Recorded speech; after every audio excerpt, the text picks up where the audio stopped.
Welcome back to the WolfheartFPS channel where I talk about RPGs, but today I'm going to talk about a restaurant.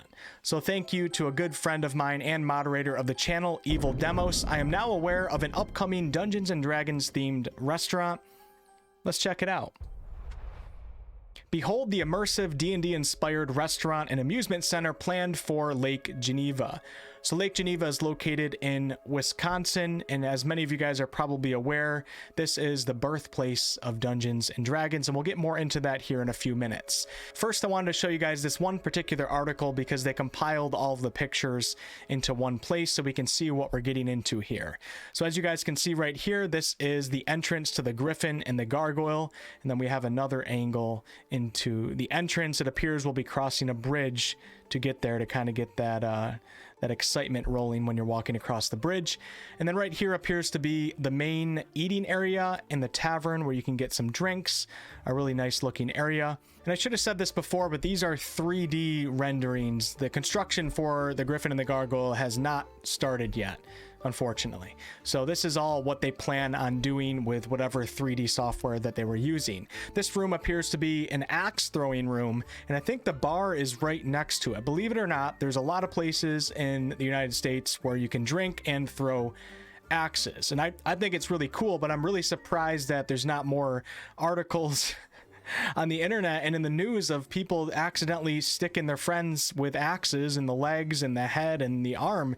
I did go to a bachelor party not too long ago where an axe throwing place had a bring your own beer policy. So you bring your own beer in, and on top of that, there was very little supervision. They barely taught us how to throw the axes, and we were all just throwing them while drinking. And there was definitely a couple situations where I was a little bit worried that somebody was going to get hit by accident, but whatever. I'll definitely be throwing axes here. It sounds pretty cool, especially when you're in a D&D themed place.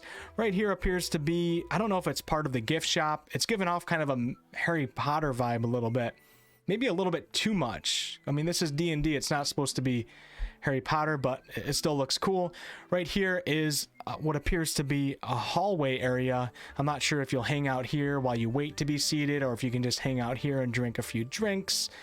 Right here appears to be an alchemist, botanist themed bar area. You can see potions behind the counter, the entrance to the gift shop, and then right here is, I think this is the tavern next to the axe throwing place. It's kind of giving off, I don't want to really say Thieves Guild vibe, but maybe like more of a lower city Baldur's Gate vibe as opposed to the bougie upper city folks, which will be hanging out up here. I'll definitely be down here throwing axes and making mistakes. Another article says that the restaurant would use actors to portray various characters with a story unfolding over the course of a meal, which is a really interesting idea. Visitors can go to just enjoy a meal, or they can explore the restaurant area and discover the secret history of the fictional adventurers who founded the restaurant by interacting with the staff and looking for clues hidden in the architecture. So those of you guys that have been playing D&D for a long time, you can probably, it sounds like you might be able to get a lot out of this restaurant, more so than just going there to have a good time and eat food. Each room would have a different theme based around different D&D classes and tropes. In addition to a restaurant as an axe throwing range called the Barbarian in the basement, so there's our confirmation on that, a secret game store called the Library, and a steampunk themed mixology bar called the Gnome Alchemist. So I guess we were right about that one area giving off the alchemy vibes. All right, let's head over to the company's actually first let me stop over on their Twitter page because there's like a little 3D video, as you guys can see right here. It's going to be a little bit blurry. Pretty cool. That looks like the Gnome Alchemist area. Looks like it's going to be a good time. All right, let's head over to the company's website now and see what they have to say. The Griffin and Gargoyle, bold adventures wanted, coming March of 2024. So if everything goes as planned, which it probably won't, especially in the restaurant business, we'll see this restaurant in under 3 years from now. So that's pretty cool. And like I said, it's going to be in Lake Geneva, Wisconsin, the birthplace of Dungeons and Dragons. Let's take a quick look at their vision. Our vision is to provide a unique space wherein our customers have the freedom to step out of themselves and share in creative, interactive, and collaborative experiences. Really cool. As we seek to immerse our guests in a true celebration of the genre of fantasy. Can you guys believe it? I remember the day when fantasy was the nerdiest thing around. If only it wasn't like that when I was in elementary school and middle school, I would have been an absolute ladies man. In tabletop role-playing, we hope to provide an extraordinary adventure that our guests won't ever forget. Yeah, man, fantasy used to not be cool, and now it is. Now everybody wants to be like us. All right, this category says why this, and they basically talk about how Lord of the Rings, Harry Potter, Game of Thrones, Stranger Things, and I might even add in something like Avatar myself, because there's now an Avatar park in Disneyland. Stuff like this is becoming really, really popular, and it's no longer just a small niche anymore, and this absolutely goes for Dungeons and Dragons, which has seen a huge popularity boost over the past couple years.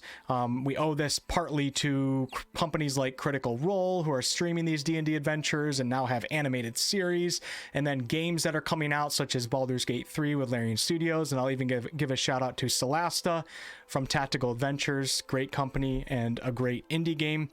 This section, which is labeled Why Now, just quickly talks about how COVID-19 was a good time for them to plan this, and then they anticipate a big boom in tourism once we get over the COVID-19 stuff, which hopefully happens at some point. And the last part of this page is why here, and as many of you guys know, Lake Geneva is the birthplace of Dungeons and Dragons.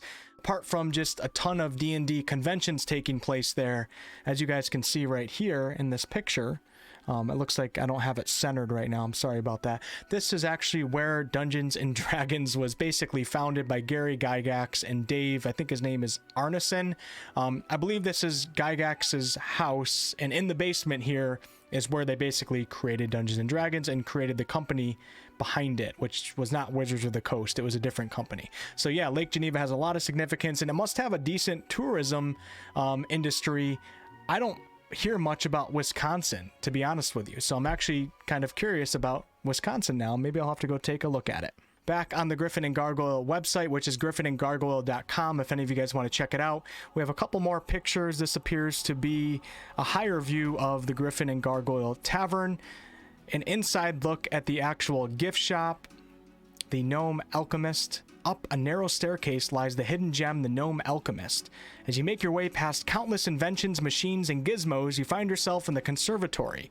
A rainbow of colored concoctions, some bubbling and smoking, are set in front of a laughing party of adventurers. As you make your way to the bar, the alchemist himself greets you and offers you a wide array of unique molecular gastronomy-inspired concoctions featuring everything from dry ice-infused beverages to unique ingredients, sure to provide you a drinking experience like no other.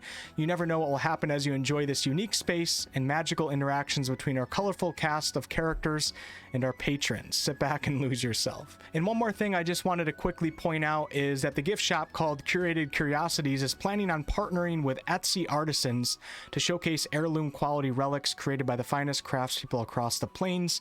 If you guys ever look up Etsy stuff, specifically in the fantasy genre, there's some beautiful art over there, whether maps or carvings, all sorts of really cool stuff. So it's nice to hear this. Hopefully the Etsy artists make out good. And that will be it. So yeah, thank you guys for watching this video. Let me know what you think about this restaurant below in the video comments. I just never know what I'm going to cover on this channel apparently, but we'll be back to some Baldur's Gate 3 content coming this week. Yeah, see ya.